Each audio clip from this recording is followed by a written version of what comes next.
யோசிச்சு பாருங்க, நம்மகிட்ட ஒரு பழங்காலத்து காவியம் இருக்கு. அதை எடுத்து அப்படியே இன்னைக்கு இருக்கிற யங்ஸ்டர்ஸ்க்காக ஒரு ஸ்பைடர்வர்ஸ் இல்லனா ஆர்கேன் மாதிரி ஒரு ஹை ஃபேண்டசி அனிமேஷனா மாத்துனா எப்படி இருக்கும்? செமையா இருக்கும்ல. அதுதான் நாம பார்க்க போற கீதை ஒரு புதிய தலைமுறைக்காக. பாருங்க, இந்த பழங்கால புத்தகம் இது வெறும் தத்துவங்கள் அடங்கின ஒரு புக் மட்டும் இல்லைங்க. இதுக்குள்ள காலத்தையே கடந்து நிக்கிற ஒரு ஹீரோவோட கதை இருக்கு. அவனோட போராட்டம், அவனோட குழப்பம், அப்புறம் அவனுக்கு கிடைக்கிற தெளிவு, இதை எல்லாத்தையும் நாம ஒன்னா சேர்ந்து பார்க்க போறோம். ஒரு நிமிஷம் யோசிங்க. உங்க வாழ்க்கையிலே நீங்க சந்திக்க போற ஒரு பெரிய போர், அது வெளியில இல்ல உங்களுக்குள்ள தான் நடக்குதுன்னா என்ன பண்ணுவீங்க? இந்த ஒரு கேள்விதான் இந்த முழு காவியத்தோட அஸ்திவாரமே. இது வெறும் போர்க்களத்துல ரெண்டு ராஜாக்கள் சண்டை போடுற கதை இல்ல. இது நம்ம ஒவ்வொருத்தர் மனசுக்குள்ளேயே நடக்கிற ஒரு போராட்டம். சரி, அப்போ நம்ம ஹீரோ எப்படி இந்த பயங்கரமான குழப்பத்திலிருந்து ஒரு தெளிவான பாதையை நோக்கி போறான்? வாங்க பார்க்கலாம். அவனோட பயணத்தை நாம ஒரு 5 முக்கியமான கட்டமா பிரிக்கலாம். முதல்ல வீரனோட சந்தேகம், அப்புறம் ஒரு வழிகாட்டியோட ஞானம், அடுத்ததா செயலோட பாதை, நாலாவதா ஒரு பெரிய சித்திரத்தை பார்க்கறது, கடைசியா அந்த ஹீரோக்கு வர்ற மன உறுதி. நம்ம கதை இங்கதான் ஆரம்பிக்குது. நினைச்சு பாருங்க, போர்க்களத்தோட நடுவுல மாவீரன் அர்ஜுனன் நிக்கிறான். சுத்தி பல்லாயிரக்கணக்கான வீரர்கள், போர் முழக்கங்கள். ஆனா அவனுக்குள்ள ஒரு அமைதி, இல்ல ஒரு பயங்கரமான அமைதி. உலகம் அவனை ஒரு ஹீரோவா பாக்குது, ஆனா அவனோட மனசுக்குள்ள பயமும் குழப்பமும் மட்டும்தான் இருக்கு. குருக்ஷேத்திரத்தோட அந்த பிரம்மாண்டமான போர்க்களத்துல 2 பக்கமும் படைகள் அணிவகுத்து நிக்குது. அர்ஜுனனுக்கு ஒரு எண்ணம், நான் யாருக்கு எதிரா போராட போறேன்னு நேர்ல பார்க்கணும். அதனால தன்னோட தேரோட்டியும் வழிகாட்டியுமான கிருஷ்ணர்கிட்ட, கிருஷ்ணா, என் தேர 2 படைகளுக்கும் நடுவுல கொண்டு போய் நிறுத்துங்க அப்படின்னு கேக்குறான். ஆனா அங்க அவன் பாக்குற காட்சி அது அவனை அப்படியே உலுக்கி போடுது. எதிரணியில நிக்கிறது யாரு தெரியுமா? எதிரிகள் இல்ல, அவனோட தாத்தா, அவனுக்கு வில்வித்தை கத்துக் கொடுத்த குரு, அவனோட சொந்தக்காரங்க, நண்பர்கள். நேத்து வரைக்கும் கூட இருந்தவங்கள இன்னைக்கு நாம கொல்லணுமா? இந்த ஒரு நினைப்பு போதும், அவனுக்குள்ள ஒரு பெரிய புயலையே அது கிளப்புது. அவனோட மனப்போராட்டம் வெறும் மனசோட மட்டும் நிக்கலங்க, அது அவனோட உடம்பையும் பாதிக்க ஆரம்பிக்குது. கைகள் நடுங்குது, வாய் வறண்டு போகுது, உடம்பெல்லாம் ஒருவித நடுக்கம். ஒரு பெரிய முடிவை எடுக்க வேண்டிய நேரத்துல நம்ம மனசு எவ்வளவு அழுத்தத்துக்குள்ள போகும்னு நம்ம எல்லாருக்குமே தெரியும் இல்லையா? அர்ஜுனன் அந்த அழுத்தத்தை உடம்பு முழுக்க உணர்றான். இப்போ அவனோட விரக்தி உச்சகட்டத்தை அடையுது. ஒரு வீரனோட அடையாளம் அவனோட வில். ஆனா அந்த காண்டீபம்ன்ற வில் அவனோட கையில இருந்தே நழுவி கீழே விழுது. யோசிச்சு பாருங்க, ஒரு கிரிக்கெட்டரால பேட்டை பிடிக்க முடியல, ஒரு பாடகரால பாட முடியல, அந்த மாதிரி ஒரு நிலைமை. அவனால நிக்க கூட முடியல. அந்த ஒரு நிமிஷத்துல அவனோட உலகம் அப்படியே நுருங்கி போகுது. இன்னைக்கு நாம இந்த நிலைய அனாலிசிஸ் பாரலைசிஸ்னு சொல்றோம். அதாவது ஒரு முக்கியமான முடிவை எடுக்கணும்னு நினைக்கும்போது அதை பத்தி ரொம்ப ரொம்ப அதிகமா யோசிச்சு கடைசியில எந்த ஒரு ஸ்டெப்பும் எடுக்க முடியாம அப்படியே ஸ்தம்பிச்சு நிக்கிறது. இது நம்ம எல்லாருக்குமே வாழ்க்கையில ஏதாவது ஒரு கட்டத்துல கண்டிப்பா நடந்திருக்கும்.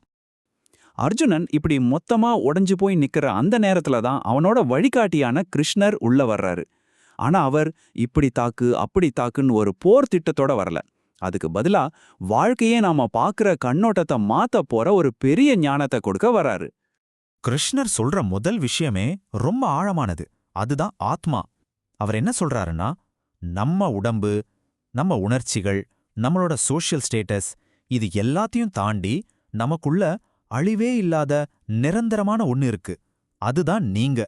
இந்த ஒரு ஐடியா தான் அர்ஜுனனோட மொத்த பார்வையும் தலைகீழ மாத்தப் போகுது. இவ்வளவு பெரிய ஒரு கருத்தை விளக்க கிருஷ்ணர் ரொம்ப சிம்பிளான அழகான ஒரு உதாரணத்தை சொல்றாரு. நாம எப்படி பழைய கிழிஞ்ச துணியை கலட்டிட்டு புது ட்ரெஸ் போட்டுக்கிறோமோ, அதே மாதிரி தான் இந்த ஆத்மாவும் பழைய பலவீனமான உடல்களை விட்டுட்டு புது உடல்களுக்குள்ள போகுது. இதை கேட்கும்போதே புரியுது இல்லையா? மரணம் ஒரு முடிவு கிடையாது, அது ஒரு மாற்றம் மட்டும்தான். அப்போ இதுல இருந்து நாம எடுத்துக்க வேண்டிய விஷயம் என்னன்னா, நீங்க வெறும் இந்த உடம்பு மட்டும் இல்ல, நீங்க உங்க மனசுல வர்ற உணர்ச்சிகளும் இல்ல, ஏன் நீங்க உங்க வாழ்க்கையில இப்போ இருக்கிற சூழ்நிலைகளையும் விட ரொம்ப ரொம்ப பெரியவங்க. உங்களுக்குள்ள இருக்கிற அந்த சக்தி வெளியிலிருந்து வர்ற எந்த ஒரு சவாலையும் விட ரொம்ப வலிமையானது. சரி, ஆத்மா அழியாதது, நான் இந்த உடலை விட பெரியவன்னு புரிஞ்சுக்கிட்டா மட்டும் போதுமா? அடுத்த கேள்வி வருதில்ல, இப்போ நான் என்ன செய்யணும்? இங்கதான் செயலின் பாதைன்ற முக்கியமான பாடம் உள்ள வருது. அதாவது ரிசல்ட் என்ன ஆகும்னு பயப்படாம நம்ம வேலையை எப்படி முழு ஈடுபாட்டோட செய்யறதுன்னு கத்துக்கிறது. இதுக்கு பேரு தான் கர்ம யோகா. இன்னைக்கு நாம இத ஃப்ளோ ஸ்டேட்ல இருக்கிறதுன்னு சொல்லலாம். நீங்க படிக்கும்போதோ விளையாடும்போதோ இல்ல உங்க வேலையை செய்யும்போதோ நேரம் போறதே தெரியாம அதுல முழுசா மூழ்கி போயிருப்பீங்களே, அதுதான் இது. ஜெயிக்கணுமா தோக்கணுமான்னு யோசிக்காம அந்த வேலையை செய்யறதுல மட்டும் கவனம் செலுத்துறது. இது உங்க மனசுக்கு ஒரு விதமான அமைதியும் தெளிவையும் கொடுக்கும் பாருங்க. உண்மையான மன அமைதியோட ரகசியமே இதுதான்னு கிருஷ்ணர் சொல்றாரு. பாருங்க, வாழ்க்கையில இன்பம், துன்பம், மரியாதை, அவமானம், வெற்றி, தோல்வின்னு மாறி மாறி வந்துகிட்டே தான் இருக்கும். ஆனா எது நடந்தாலும் உணர்ச்சி வசப்பட்டு ஆடாம சமநிலையோடு இருக்கிறது தான் உண்மையான பலம். அது ஒரு சூப்பர் பவர் மாதிரி. இப்போ அர்ஜுனனோட இந்த உள்மன பயணம் அதோட கிளைமேக்ஸ அடையுது. அவனோட தனிப்பட்ட குழப்பத்தை சரி பண்ண கிருஷ்ணர் அவனுக்கு ஒரு சின்ன ஐடியாவை கொடுக்கல. அதுக்கு பதிலா இந்த பிரபஞ்சமே எப்படி இயங்குதுங்கிற பிரம்மாண்டமான உண்மையை காட்டுறாரு. இதுதான் அந்த பெரிய சித்திரம். சுத்தி நடக்கிறது எதுவுமே புரியாம எல்லாம் குழப்பமா இருக்கிற மாதிரி தோணும்போது உங்க வாழ்க்கையோட நோக்கத்தை, உங்க பர்பஸ நீங்க எப்படி கண்டுபிடிப்பீங்க? இது அர்ஜுனனோட கேள்வி மட்டும் இல்ல, வாழ்க்கையில அர்த்தத்தை தேடுற நம்ம ஒவ்வொருத்தரோட கேள்வியும் இதுதான். இதுக்கு கிருஷ்ணர் சொல்ற பதில் நம்ம எல்லாரையும் ஒரு நிமிஷம் யோசிக்க வைக்கும். அவர் சொல்றாரு, அர்ஜுனா, நீ ஞானம் அடையும் போது இந்த முழு பிரபஞ்சமும் முதல்ல உனக்குள்ளதான் இருக்குன்னு பாப்ப.